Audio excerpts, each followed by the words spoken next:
ରାତିରେ ରହୁଛନ୍ତି କି ହୋଇଯାଆନ୍ତୁ ସାବଧାନ।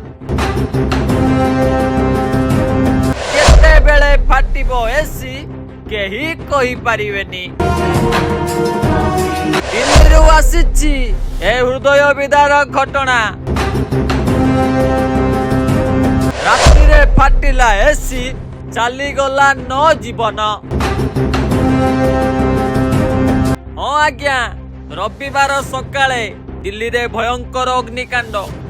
ଦିଲ୍ଲୀର ବିବେକ ବିହାର ଅଞ୍ଚଳରେ ଏକ କୋଠାରେ ଏକ ଭୟଙ୍କର ଅଗ୍ନିକାଣ୍ଡ ଘଟି ଅତି କମରେ 9 ଜଣଙ୍କର ମୃତ୍ୟୁ ଘଟିଛି ଏବଂ ଅନେକ ଗୁରୁତର ଆହତ ହୋଇଛନ୍ତି।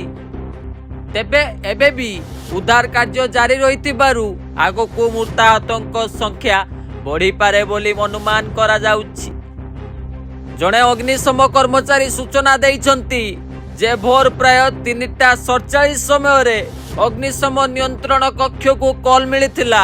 ଘଟଣାସ୍ଥଳରେ 14ଟି ଦମକଳ ଗାଡି ପହଞ୍ଚି ନିଆଁକୁ ନିୟନ୍ତ୍ରଣ କରିବା ସହ ଉଦ୍ଧାର କାର୍ଯ୍ୟ ଜାରି ରଖିଛନ୍ତି।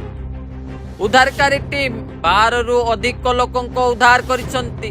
ଆହତମାନଙ୍କୁ ନିକଟସ୍ଥ ହସ୍ପିଟାଲରେ ଭର୍ତ୍ତି କରାଯାଇଛି। ପାରମ୍ପରିକ ତଦନ୍ତରୁ ଜଣାପଡୁଛି ଯେ ଅଗ୍ନିକାଣ୍ଡର କାରଣ ଏସି ବିସ୍ଫୋରଣ ଥିଲା।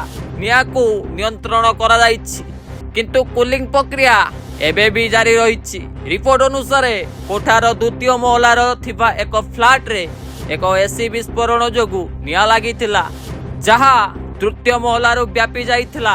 ସୂଚନା ଅନୁଯାୟୀ ନିଆଁ ତୃତୀୟ ମହଲାରେ ପହଞ୍ଚିବା ପରେ ସେଠାରେ ରହୁଥିବା ଲୋକମାନେ ନିଜକୁ ବଞ୍ଚାଇବା ପାଇଁ ଛାତକୁ ପଳାଇ ଯାଇଥିଲେ, କିନ୍ତୁ ଛାତ କବାଟ ବନ୍ଦ ଥିବାରୁ ସେମାନଙ୍କ ମୃତ୍ୟୁ ହୋଇଥିଲା।